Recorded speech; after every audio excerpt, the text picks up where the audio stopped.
Hello, happy 4th of July. I hope wherever you are having a fantastic day today. Here in Texas, it is a beautiful day. We've already been swimming and we look forward to celebrating tonight with fireworks and picnic and cookout and all that fun 4th of July things. But first, we're going to make a card together. So I thought it would be a fun idea to do some coloring on some scene dies to create a fun background that maybe is not what you would first think of when you look at the die, but you can color them up in so many different ways to use them for all sorts of scenes. So let's go ahead and switch our camera and take a look at it. Okay, so here is my card today, and a quick look at the products. We're going to use, this one is called the Dino Mighties, which I thought was just so cute to pair with this fun kind of front yard scene. These dinos just look like they're having a fun day outside. I did emboss my very far back background paper. That's kind of an extra step if you just want to add that little extra something. And this one is called the Daisies, I believe. Yeah, Daisies. And I did do that. But our main star of the show is our, let's see, the official name of it, a Slimline House on the Hill. And I think often this is used with Halloween to be a haunted house. And it can be just lots of other scenes as well. So let's look at how we can turn this into a front yard scene. So we're actually going to die cut this piece 3 times. Let me set this one out of the way for us. We're going to die cut it once out of whatever color you want your grass to be. And then we're going to die cut it from white. Then we're also going to do something with the yellow in just a moment. So let's go ahead. And for whatever color you would like your background piece to be, I'll measure this for you real quick. It's 3.5 by 8.5. So pretty standard slimline. And that will be our background piece. And like I said, if you want to jazz that up and add a little something extra, go ahead and run that through with your embossing folder. Hello, Shauna. How are you today? Have you got big plans for 4th of July? Okay, for our green piece, we're going to go ahead and trim this up a bit. Poke out these little pieces. And we are just going to cut right along the bottom of the fence.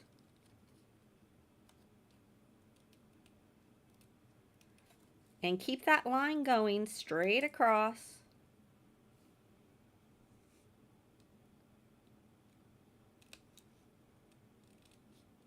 Can you see what I'm doing? I'm just kind of deciding where I want the bottom of my house to be.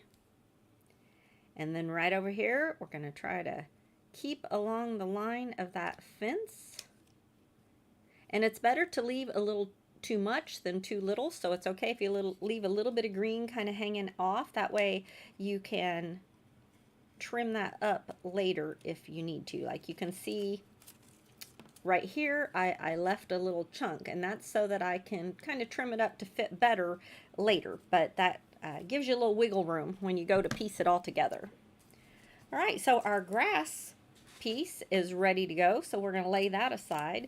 And here's our white piece.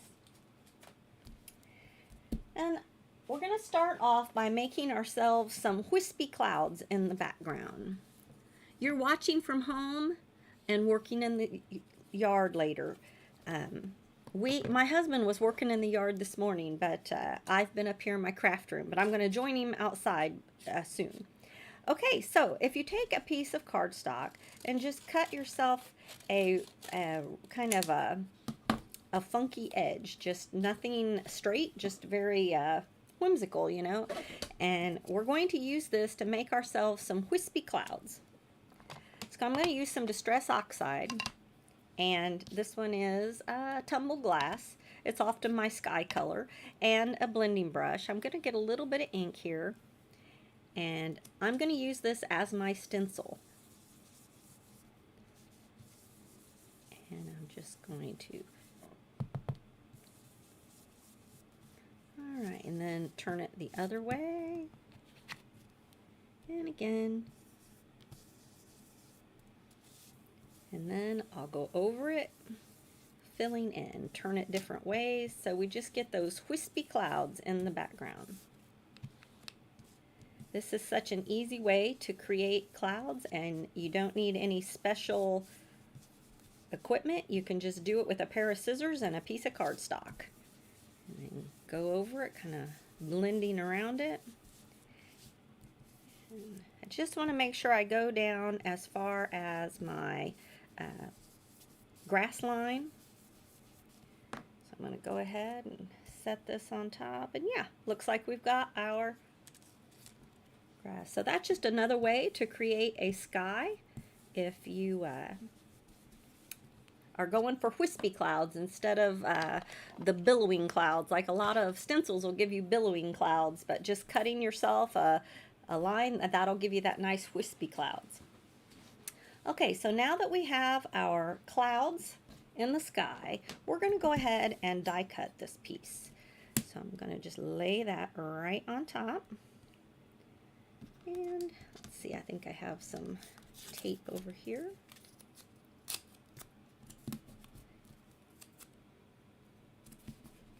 All right, I'm going to very quickly run that through my machine.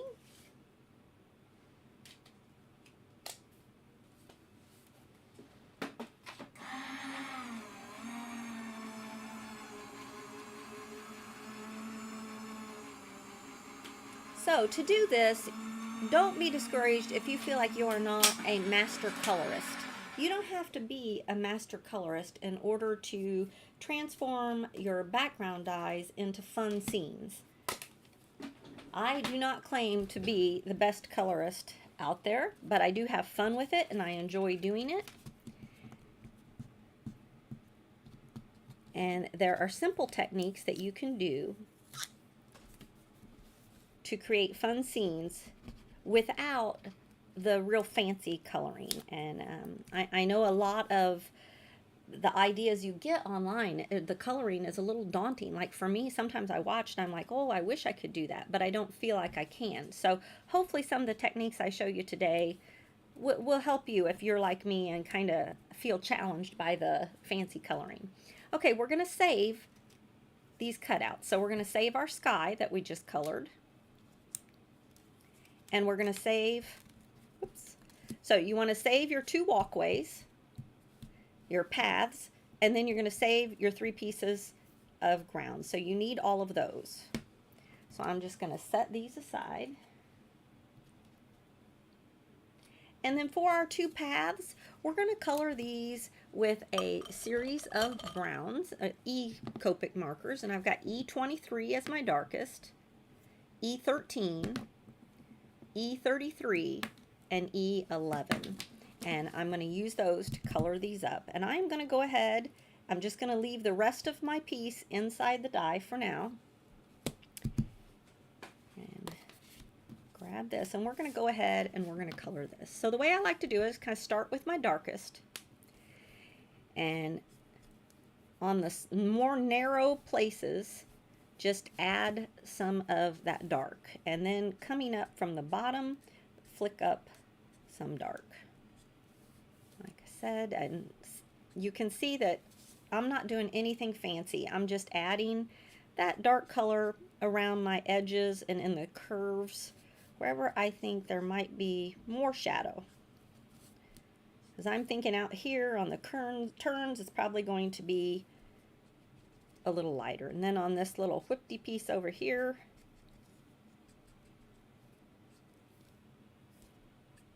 all right. Now I'm going to come in with my next darkest color. And which one is it?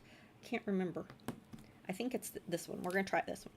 This one's got a little bit of a reddish tint to it, so we're going to do that on top later. Now I'm just going to blend that out in those, wherever I have that darker color, just add some blending.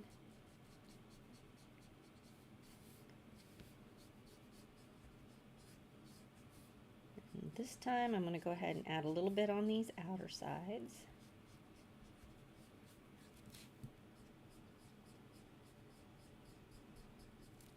All right, and over here, same thing. This is a very little piece that we're not going to see too much of, so I'm not going to work a bunch on that.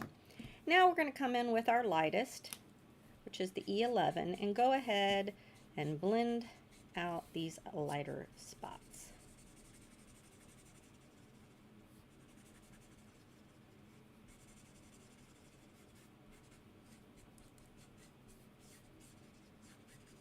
All right, so sorry, I'd go ahead and do this piece. Okay, so one trick that you can do is to lift up your piece and take your marker and run it along the edge. And that's just going to help you. And you can do it with really any of your colors. A lot of times I do it with my darkest, sometimes I do it with my lightest, but go around those edges and color those edges. That will help when you put it all together. It'll go a long way in covering up any white spots that you may have. All right, there we go. Now, I'm not going to do this to my whole piece like I did on my original, but you can see here on my original, I did a technique called stippling. And that will, anybody can do that. You're just making dots. You don't have to be a fantastic colorist. So pick some colors, and I'm going to start with my E23, and you're just going to put dots. And I'm not going to do it all over, just in some places here. Then you're going to go to your next color and same thing. And you want your dots to overlap, because where they overlap, it's going to create new colors. And this is a technique that I got to practice with Kelly Taylor, and it really helped me a lot. I had done stippling before, but didn't really understand all the specifics of it, and her class really helped me. So I'm just passing along that tip of letting your dots overlap. Now I'm going to bring that E13, and same thing. Because every place those dots overlap, it creates another new color, because Copics do that. And each time I'm bringing my dots a little further out, leaving my darkest ones over where I started, and then like bringing these other colors out a little further into my design. And this last one, probably, I don't need to do too many with that, but we'll add a few in there. So that's stippling. And I like to come back at the end with my darkest one more time and just round that out a little bit. Okay. All right. A very easy technique. And I, of course, did this piece too, but for the teaching, I'm just going to show you this. Oh, wow. Thank you, Shauna. So really, these are easy techniques. There are fabulous colorists online that can just color up dies to make it look, you know, truly just artistic. But I kind of just do those simple steps that give you the ability to change up your dies, but you don't have to be a colorist. Okay, so the next thing we're going to do is go ahead and take out our house. And you can see that our house has the clouds on it. And that's okay. We're going to just cover, we're going to color right over the top of those clouds. That's why we wanted those light wispy clouds. If we had put big billowing clouds on here, I don't know that we could color and cover those up. Now right here where my fence is, I'm going to leave those little bits in the fence.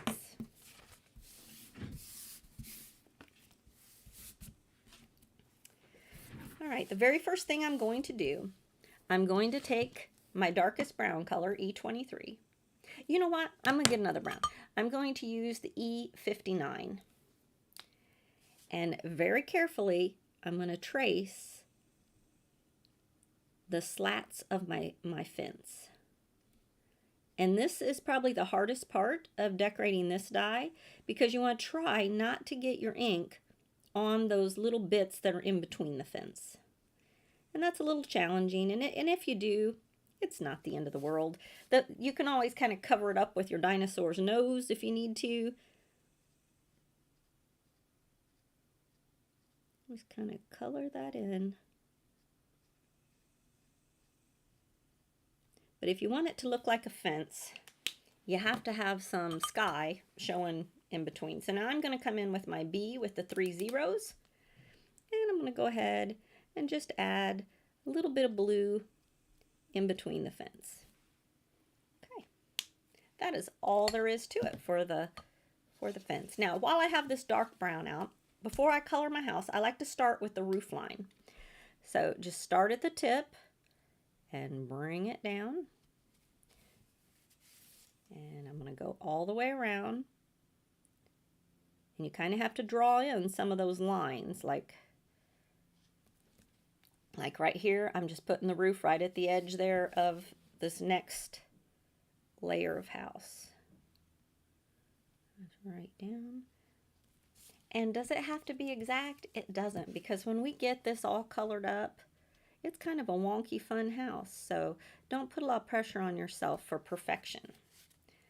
Just enjoy the process. And I kind of like to draw a line across right there and then pull my ink up.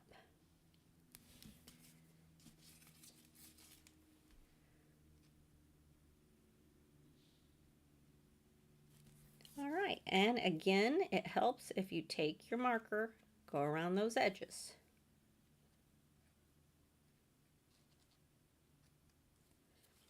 All right, and you get the idea. I may not do them all on this one until later, but there we go. We're well on our way.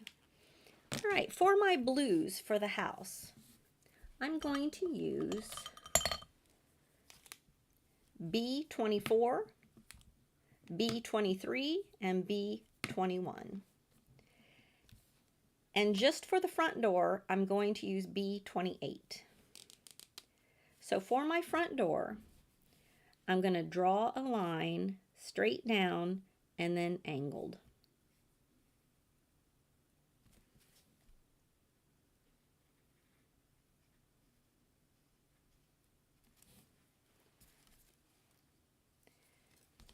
When you do your edge, you just want to make sure you don't touch that other side.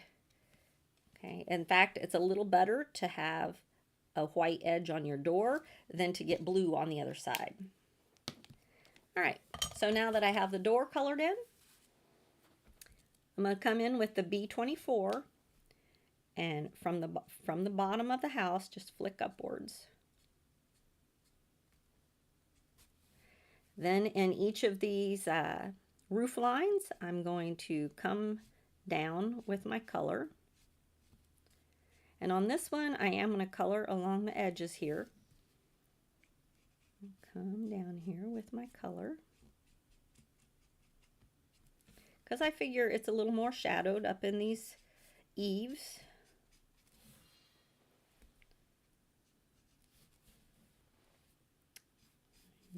Maybe along the edges of the house there. All right. Now I'm going to come in with my lightest, the B21, and we're just going to blend that together. And you can see how by doing my sky, it's okay. It didn't affect that at all. So once I've kind of blended, now I'm just going to flick that down and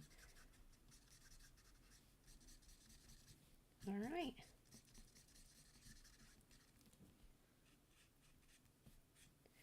And again, just use your edge there to go over the edges. Come back in with your darker if you feel like there's some place that needs a little more shadow. But you're just going to color that in. Now, if you didn't want your house to be blue, you could have colored your house a different color and taken your sky pieces and done your sky pieces after you die cut it instead of before. So that is another option if you're wanting your background house to be a little different color. Sorry, that was not blended well enough right there for me. All right. I'm a blender. I could work at it forever. So sometimes I just have to say, okay, stop. All right, now I'm going to come in with C5 and just finish off the chimneys.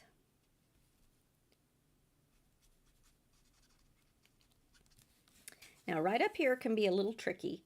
So I like to start and follow the line of the kind of curvy piece.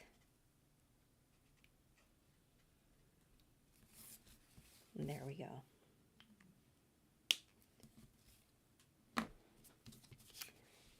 All right, so we have most of our coloring done, if not all. So now comes our yellow piece. Remember that yellow piece of cardstock?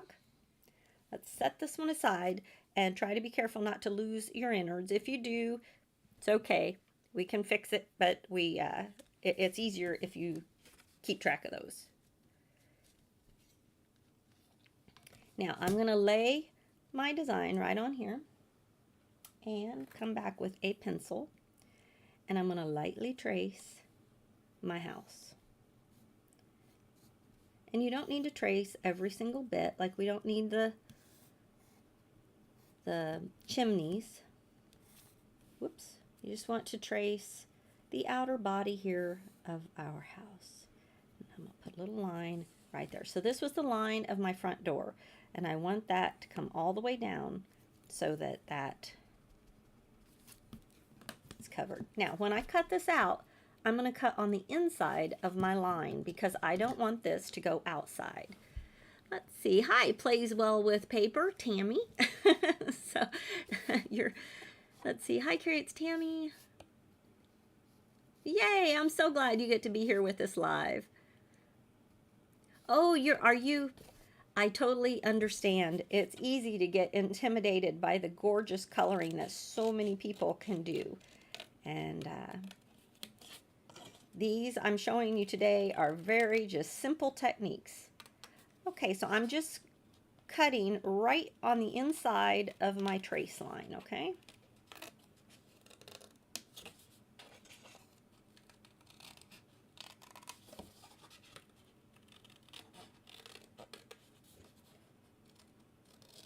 And I do think, of course, the more we do something, the better we get at it. But I hate for us to feel like we can't do it.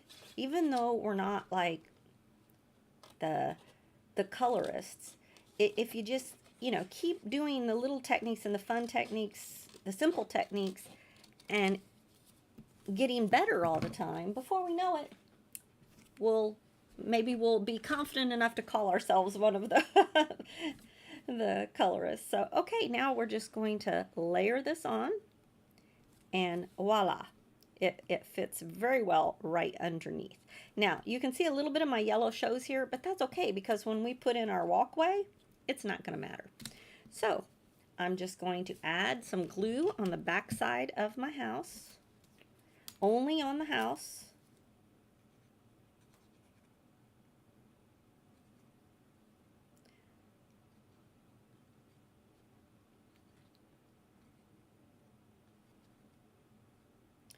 I'm not adding it on the chimneys or anything like that, just on the house. And now we'll set this right on top.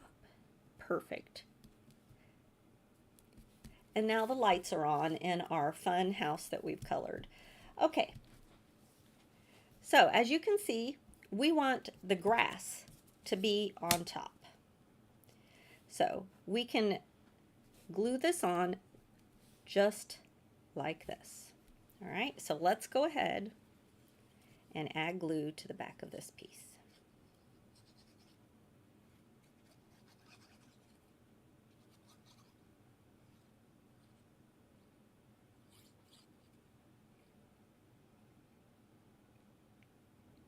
So tell me, Tammy, do you have plans for 4th of July today? For those of you that are not in the U.S., 4th of July is the day that we are celebrating our country's independence, and traditionally cookouts and picnics, fireworks, and getting together with family and friends is all part of the traditional celebrations. And in Texas, there's usually a lot of swimming going on. All right, so the closer you get that lined up, the better. There we go. Now I do see, nope, that's not too bad. You can come back in and add, more shading or, whatever you need, but I think that's pretty good. Okay, let's go ahead and finish this card up. Look at that. Our dinosaurs are going to have a fun place to play. I'll go ahead and add glue.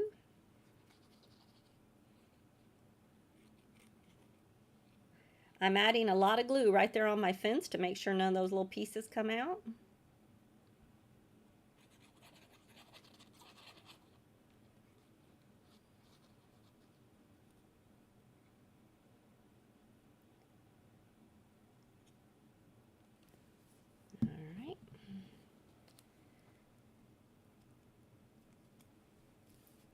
Center that right in here. Now when you lay it down, you do have to be a little bit careful that you don't get things pushed out of shape, and hopefully we got them all in there well so that our pieces that we've colored will fit right back in.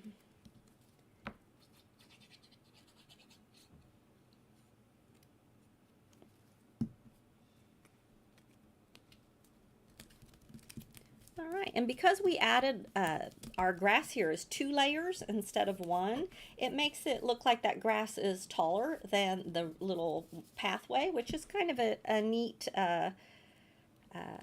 effect. It wouldn't have to be that way, but it's kind of fun that it is. Now, it looks like I did lose one of my little pieces here. So, oh no, it's colored brown, so we're not going to worry about that. I'm just going to press that down in there. There we go. Using my awl here. All right. Okay, so now it's time to put our sky pieces back in.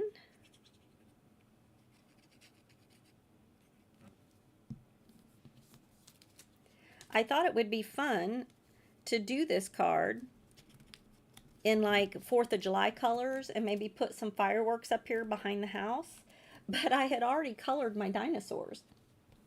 And my dinosaur was like a purple color to match the paper. And I was like, well, to change it now, I'd have to redo my dinosaurs and everything. But I thought that would be a fun 4th of July card to have this be kind of a red, white, and blue card. So now we're just going to pop those back in, and you see how easy this is. And the last piece, for this piece I'm going to add my glue in here so that I can just lay it right down in there. There we go. All right, what do you think? That wasn't too hard, was it? Let's see, it is hot here in Oh, you're in California, Tammy. Great. I'm watching from Walt Disney World on TV. Well, there you go. I didn't know that. If it's on YouTube, maybe I'll turn that on. Oh, you're going to go to a baseball game. Very fun. Aw. Aw. That's very... Oh, and... Very nice. Very nice. Well, it sounds like you have some fun things planned for the rest of the day. So that is good. So to finish up our card, we're just going to add our dinosaurs and our sentiment. And I just loved this little dinosaur with the roller skates. He was really the one that kind of brought the whole idea of this card together, because I just thought he has got to be skating down this path because he's just too cute. Now, I did add some foam tape to the back of my images,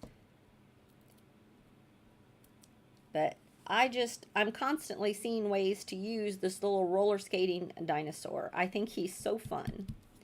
And then his little birthday pal is down here digging into the cake already. So we'll sit him down here in the corner. There we go. And give him a fun cake. So many little kids are into dinosaurs nowadays. I just thought this was a fun card. Now, I thought it would be fun to add like a little banner or something in his hand flying up here that maybe had the number, like number 4, number 3, or 10, or whoever the birthday that you're giving, if it was whatever number it was. And then I decided to put the happy birthday just right here by the cake.